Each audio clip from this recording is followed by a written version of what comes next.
Buenos dias, good morning. I hope you are well. Focus on what you can control and happy Pride Month. My name is Patricia Mota and I'm currently serving as President and CEO for the Hispanic Alliance for Career Enhancement, or HACE, a national nonprofit organization whose mission since 1982 is to positively impact workplaces by cultivating the pipeline of Latino talent and providing Latinos the insight, access, and development to be successful in their careers. Quick announcement and update for those of you who are interested in our leadership development programs this fall. The deadline for Mujeres de ACE, our emerging leaders, is July 1st, so that is around the corner. You know, we have a jam-packed summer, lots going on right now, but if you want to be able to participate on individual coaching, leadership assessments, culturally relevant content, and most importantly, a strong support network across the country, please don't forget to apply by July 1st for these amazing programs. And we'll get to learn more with our guest here today who is joining us. Carlos Garcia, buenos dias. How are you today? Good morning, Patricia. Good morning. Good morning. So, sorry, I just want to make sure you get your title so everybody knows who you are. You're Vice President of Finance for the Restaurant Division at Barilla, and also an alum of our Multicultural Leadership Program, and now the newly appointed of the inaugural ACE National Leadership Council Chair. Correct. You got it all right. Thank you. It's a mouthful, but yeah, super excited to be on the board and everything you just described. Thank you. Yeah, and we'll get to talk a little bit more and engage with our audience in terms of what that means and all of that. But being here on our Cafecito, we usually ask, and we start off is, what's your Cafecito? How do you like your Cafecito prepared, your morning beverage of choice? I like it black. I just like black coffee. It gets me, I like the smell of it, the aroma, it gets me going. I used to put a little bit of sugar and some milk, but I think just black is good for me. Illy coffee is my favorite, so that's my beverage of choice. Illy coffee. Illy. I think it's, yeah.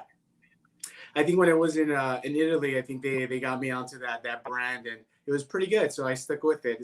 It's not a bad. It's nice and soft, and it's good. Okay, that's a new coffee. I never heard of that, so I was asking a little bit more. So, Carlos, and those of you tuning in, please share comments. Make sure you're asking your questions, engaging with us today.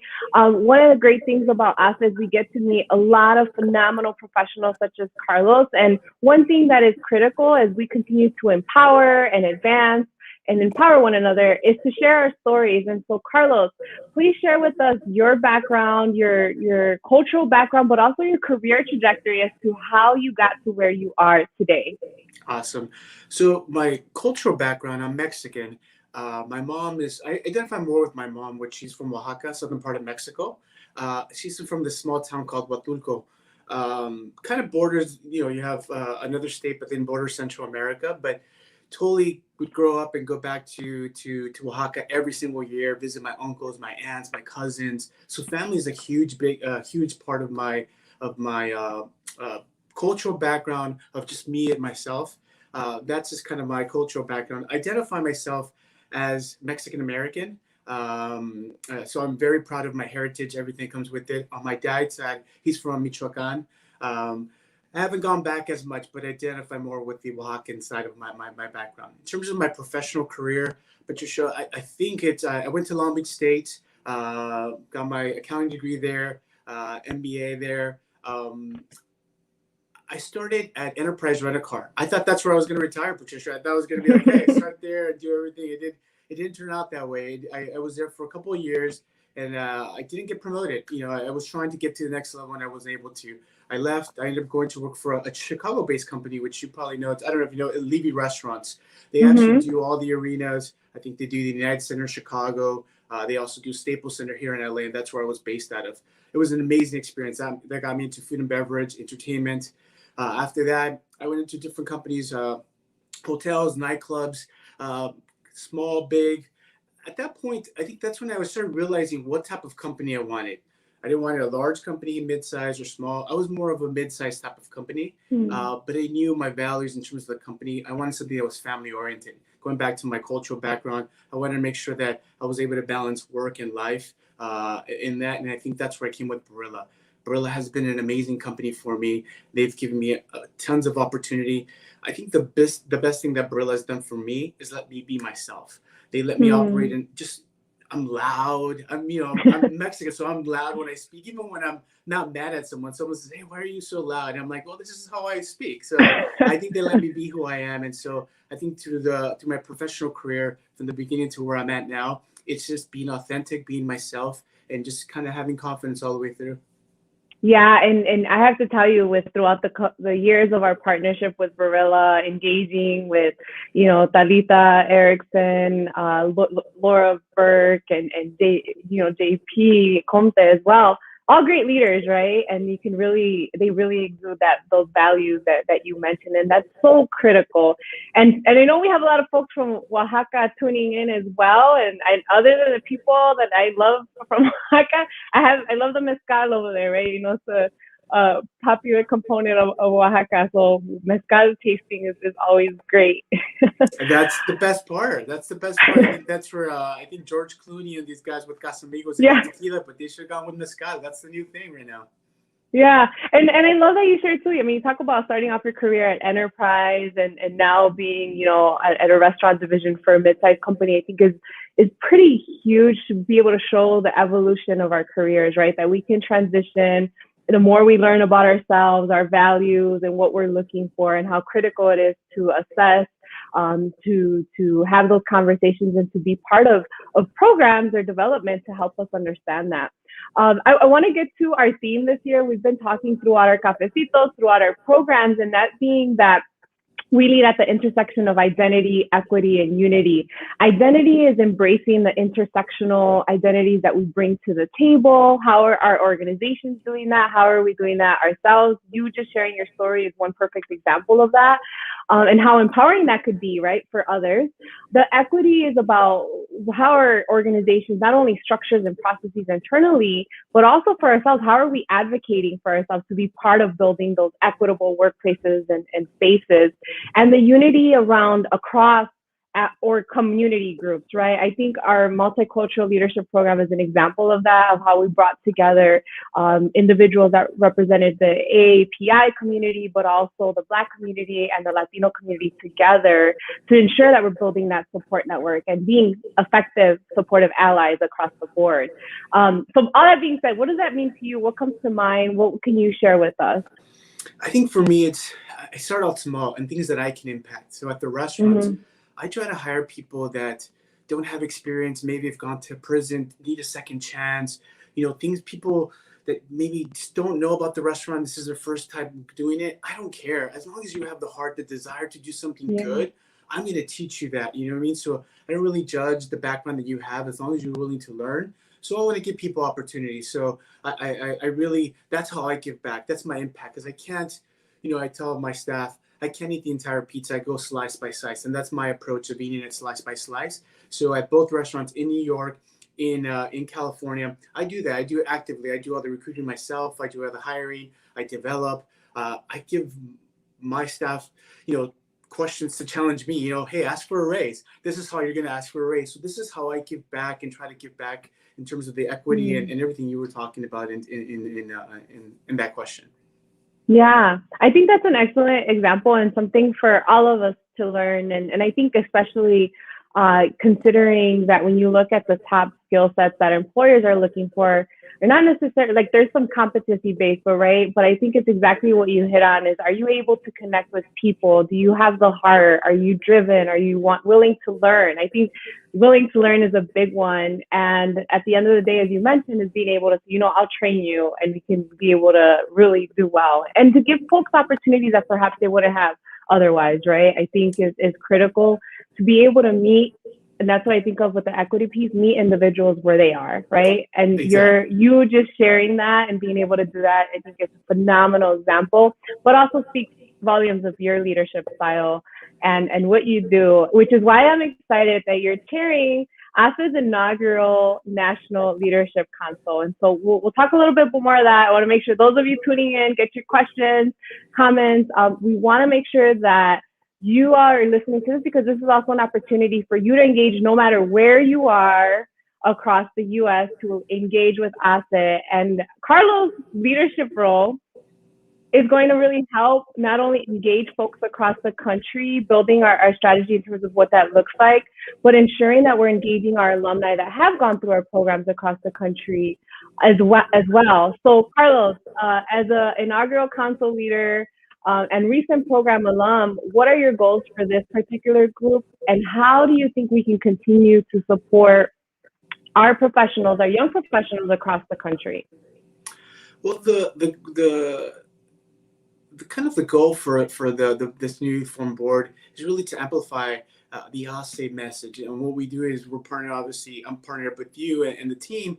And really the goals are very, very, very simple of what we're trying to amplify. So really kind of going through those processes, meeting with the team, sharing different viewpoints, and then recruiting. And I think just kind of knowing, getting people involved with ASE. I think one of the things that before I joined the cohort or the group, I wasn't really too familiar with it being in Los Angeles because it's not mostly, but kind of in on Chicago side. But now I'm trying to get my friends, my CEO friends, CFO friends, president friends to go and make sure that they know and they kind of bring this into their program. So when you're talking about bringing it to young leaders, I want to bring it to the young professionals here in Los Angeles. I think we have a great group of accountants, business people out here that I think once they're exposed to the company will definitely kind of want to join or participate in some type of forum. Yeah, it's so critical. I think there's something to be said, and that's why I think the need and the importance of culturally relevant programs or even organizations have really heightened within this past year, because there's something empowering when you're able to be in a room with other individuals that you share similar experiences and backgrounds, that then you're going back to those spaces where perhaps you're one of a few and really showing up and being your true authentic self and leading in those spaces where we need our community to lead in, right? And speaking up and advocating. And so we're so excited. Those of you that are tuning in, you want to learn more, go to the ASET website. We also sent out a recent communication on our social media channels, not only announcing Carlos, but the other council members. We've had Sonia Del Real on the ASET team that's really taking a lead to help get this going. So shout out to her on that front as well. But if you're looking to get involved, please, or even take a leadership role locally, wherever you are, please apply, and we look forward to connecting with you. And so with that, we'll take any questions from the audience, and as those are coming in, anything you'll add in terms of advice for those in their careers or looking to engage or get more resources out there. I think you hit it. I think one of the things that ASA did for me is it met me where I needed to be met. I didn't know I wanted to help or support until I joined the program and really spoke to you. I think when I was speaking to you and Sonia, you guys really unlocked or awakened a piece of my mind where I was ready, but I just didn't know how to get involved. And you guys have been so gracious with your time and explaining everything that it's about. And I'm like, you know what, it met me where I needed to be at. And you guys make it easy. I think one of the things when you're going to these programs or want to do something, if it's not easy, then you won't participate, right? Going to the gym, for example, if it's 20 miles away, you're not going to go. It has to be something close. And so same thing with this type of work. If it's too hard, so from people that are not ready for it might take a little bit more time. So try to make it easy for yourself, for sure. Start with local groups, things that you think make sense for you in your time. Yeah, and I mean, being in the restaurant division, you had I would say a challenging year or so, and so what keeps you motivated and being able to lead during these times? My staff, I think, seeing it through them, a lot of them don't have homes. They live in apartments. They live, paycheck by paycheck. And so Barilla was kind enough to actually pay through the pandemic, a portion of their salary. We didn't apply for EPP or any of those things. And so their will, their hope, and their approach to life is just, amazing. And they still were getting together, having their family gatherings of some sort, close unit through the pandemic. But, just their way of how they attack life, just with bare minimums. And they were just like, yes, it's still going to happen. And I think that brought me hope and brought me inspiration to kind of keep going with the restaurants. And then Barilla did it. And like I said, we got through it. Right now, we're doing really well in California. New York is a little bit behind, but for the most part, everybody's happy. I think we're making some pretty good money. So it's working out. Yeah, well, the world has opened up, right? Or at least in the U.S., I should say. And it's exciting to see restaurants now picking up and businesses picking up as well. So great news. And so the question that I have here is, what are you most excited for during your tenure as chair for the National Leadership Council? I think, one of the things when I joined the program was to network, and you guys are giving me this platform. I think this is going to give me the platform to network with the organization, partners of the organization, the board itself, and then meet new people that want to be part of the organization. So I think that's going to be the most exciting thing. Just meeting all these new people, being on these platforms, Patricia, these things that I never thought I would be part of prior to this year. I think you guys have opened so many different doors and network opportunities that I wasn't aware of. So that's the most exciting piece. Yeah, and that's our commitment to those that are part of the HACE Familia. It is our role, and HACE doesn't belong to anybody, it belongs to everybody, right? And we want to make sure that we're elevating, whether it's nomination, whether it's referrals to programs, whether it's speaking opportunities, because that's how we'll continue to lead and ensure that we're empowering one another to get to that next level, right? Thank you, Hector, for your comment. Love seeing young professionals supporting and promoting one another. Wonderful. Thank you. So, Carlos, and those of you tuning in, if you think that there's someone out there that, because this would continue to stay on our LinkedIn, our Facebook platforms, for example, share, get it out there. And also connect with Carlos on LinkedIn as well. As we wrap up, Carlos, my last question for you is, what are you most hopeful for, or a positive story that gives you hope for this year?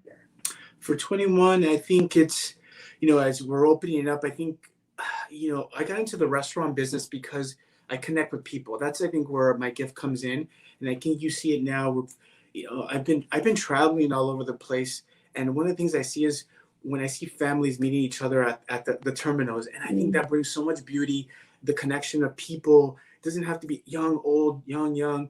Just that coming back, that life, and things that we took for granted pre-pandemic, of just having a coffee like us right now. Obviously, we're having virtual, but at some point we're having it in face-to-face. And those are the small things that I think gives me hope that people realize what we had that we lost, and now we're going to treasure that now going forward. So that's what brings me hope, and all these little things that are coming with it. That's amazing. And I think that's what tells us too, is that focus on the little things and how they give us so much happiness and joy. I can relate with that, Carlos, is most usually sitting in a restaurant seeing a family hug for the first time. Was just an amazing experience to see that. And I think with your work, getting to see that quite often in your industry, I think is amazing. So all of you, thank you for joining us today. Thank you, Carlos, and for being so gracious with your time and for really taking the helm with this new leadership opportunity. Those of you looking to engage, please don't hesitate to reach out. And hasta la próxima. Thank you, everyone.